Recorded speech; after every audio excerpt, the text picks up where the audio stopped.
মাসুদ ভাই, আন্দোলনের মধ্যে কিন্তু বিএনপির শুধু 34 দিনের অংশগ্রহণ না, 17 বছরের ত্যাগ তিতিক্ষা, তাদের প্রচুর লোকের গুম হওয়া, মামলার মধ্যে থেকে পড়ে সর্বশান্ত হওয়া, বিভিন্ন জায়গা থেকে চাকরিচ্যুত হওয়া, পড়ালেখা শেষ করতে না পারে রাস্তা রাস্তায় ঘুরে নানা ধরনের অবদান রয়েছে। এবং এই যে কোটা আন্দোলনের মধ্যে যখন এই বাচ্চা ছেলে মেয়েরা মার খেতে শুরু করেছে, তখনও কিন্তু বিএনপি ঝুঁকি নিয়ে, রিস্ক নিয়ে বিভিন্ন কাজ করেছে।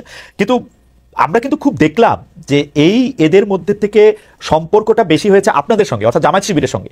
আমরা দেখলাম যে প্রত্যেকটা শিক্ষাঙ্গনে জামায়াতের কথা মতো বা জামায়াত যাদেরকে নিয়োগ করতে চায় সেই রকম ভিসি, প্রক্টর, প্রভিসি সেরকম আসতেছেন। স্বাস্থ্যক্ষেত্রে আমরা দেখতেছি যে জামায়াতের দেয়া লিস্ট দিয়ে বিভিন্ন জায়গায় গুরুত্বপূর্ণ জায়গায় এটি পদায়ন হচ্ছে। তারপরে কিছুদিন পরে আমরা দেখলাম সমন্বয়করা ওপেনলি বলতেছেন যে জামায়াত শিবিরই আসলে আমাদেরকে এখানে সাহায্য করেছে। সমন্বয়কদের মধ্যে আপনারা উল্লেখযোগ্য অংশ দেখলাম যারা স্লিপিং এজেন্ট হয়ে ছাত্রলীগের মধ্যে ছিল। এটাকে আপনি কিভাবে দেখেন? যে না, আপনি কি মনে করেন জামায়াত শিবিরের নেতৃত্বে যদি এই আন্দোলন হতো তাহলে এই আন্দোলন সফল হতো? ধন্যবাদ খালেদ মাহমুদ ভাই।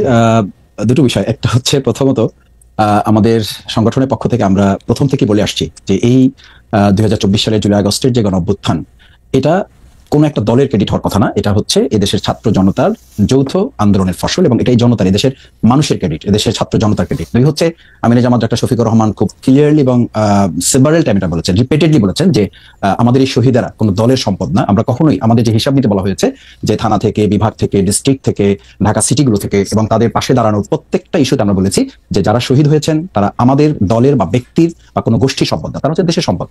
সেকেন্ড থিং হচ্ছে, দেখেন আপনি খেয়াল করবেন যে আমাদের এই জুলাই আগস্টের গণঅভ্যুত্থানের পরে আজকে যে এনার্জিটা তৈরি হয়েছে সেখানে বলা হচ্ছে বিশ্ববিদ্যালয়, মেডিকেল এগুলোতে জামাত ইসলামী, ইসলামী ছাত্র শিবিরের কোনো প্রাধান্য বা জামাতিকরণ বলে একটা কথাও এখন কেউ কেউ বলছেন। এটা খুব দুর্ভাগ্যজনক এই কারণে যে আমি একদম তালিকা করে আপনাকে বলতে পারবো যে ঢাকা বিশ্ববিদ্যালয়ে একজন একাডেমিশিয়ানকে দেওয়া হয়েছে, এর বাইরে প্রত্যেকটা বিশ্ববিদ্যালয় একদম ধরে ধরে বিএনপি সমর্থিত যারা, তাদেরকে সেখানে ভাইস চ্যান্সেলর সহ তাদেরকে বসানো হয়েছে।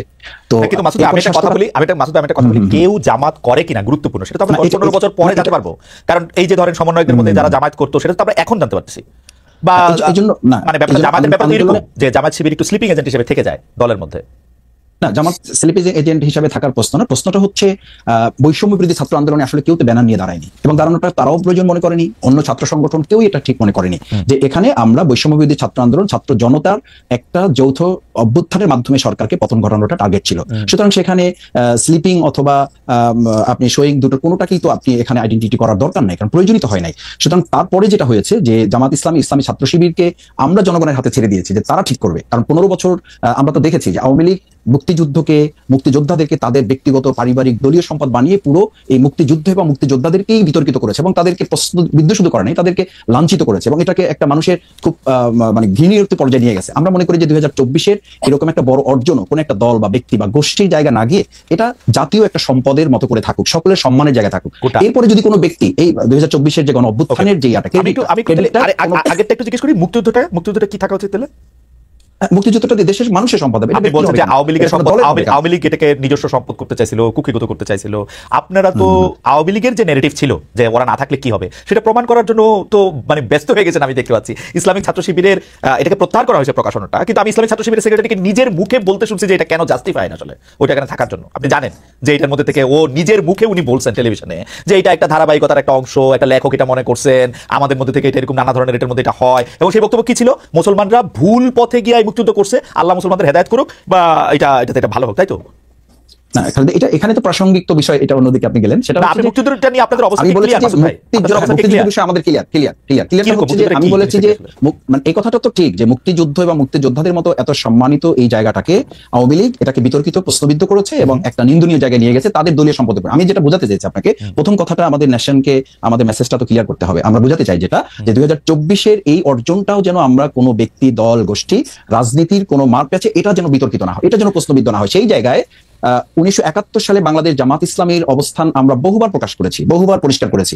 আমরা আমাদের কথা স্পষ্ট করেছি যে দেশের স্বাধীনতা সার্বভৌমত্বকে ধারণ করে বাংলাদেশ জামাত ইসলামী, ইসলামী ছাত্র শিবির তার রাজনৈতিক কর্মকাণ্ড পরিচালনা করে এবং সেই কারণে আপনি দেখেন যে 2024-এর এই গণঅভ্যুত্থানের মাত্র কয়েকদিন আগে আমাদেরকে নিষিদ্ধ করা হলো। কাউকে নিষিদ্ধ করা আমাদের করা হলো এই কারণে যে তখনকার আন্দোলন সংগ্রামে বাংলাদেশ জামাত ইসলামী, ইসলামী ছাত্র শিবিরকে সরকার এবং তৎকালীন গোয়েন্দা সংস্থার রিপোর্ট অনুযায়ী তাদের কাছে মনে হয়েছে দেশপ্রেমের সামগ্রিক চেতনাটাকে বাংলাদেশ জামাত ইসলামী, ইসলামী ছাত্র শিবির লোকেরা ধারণ করে এই কাজটা করছে। আর ছাত্র শিবির তার ছাত্র সংবাদে প্রকাশনা যেটা করেছে এটা একটা বিচ্ছিন্ন ঘটনা। আমি মনে করি যে তাদের এখানে একজন গবেষক একটা লেখা লিখেছে, এবং তারা এটা পরে যখন বুঝতে পেরেছে বা এটা না, তাদের পরে নজরে বুঝতে পারে এসছে, নাই, পরে বুঝতে পারে না না নাই। আমি একটু খালি আমি বলছি যে যখন তাদের নজরে এসছে তারা প্রত্যাহার করেছে এবং এটার জন্য তারা দুঃখ প্রকাশ করেছে। দিস ইজ জানাব। এখন আমি যদি আপনাকে আরো ধরি যে এটা তো এই নেগেটিভটাকে যদি আপনি ওভাবে নেন, আমি এটা মানে শ্রদ্ধা রেখেই বলছি যে আমাদের এখন বাংলাদেশ জাতীয়তাবাদী দল বিএনপি, ওনাদের ওখানে যে মহাসচিব হিসাবে শ্রদ্ধেয় মির্জা ফখরুল ইসলাম আলমগীর সাহেব উনি কাজ করছেন, ওনার বাবা সম্পর্কে আমাদের কাছে কি মেসেজ আছে? তো সেই জন্য কি বিএনপি কে এখন ক্ষমা চাইতে বলতে হবে, বা আমরা কি বলবো যে মির্জা ফখরুল সাহেবের শ্রদ্ধেয় মরহুম পিতা মির্জা রুহুল আমিন চোখা মিয়া 1971 সালে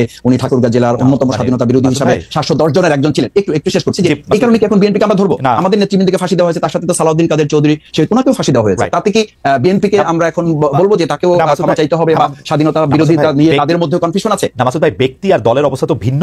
আমরা 1971 সালে জামায়াতে ইসলামী মুক্তিযুদ্ধের চলাকালীন সময় তারপরে বিভিন্ন সময় বিভিন্নভাবে স্টেটমেন্টে দল হিসাবে যেটা বলেছে, আমরা যখনই প্রশ্ন করি আপনি বলেন যে আপনারা বলেন যে ব্যাপারে জামাত ইসলামের অবস্থান পরিষ্কার, কিন্তু পরিষ্কারটা আপনি একটু বলেন তো, আমরা একটু শুনি যে পরিষ্কার অবস্থাটা কি 1971 সালে কি আপনারা যা করেছিলেন তা ঠিক করেছিলেন?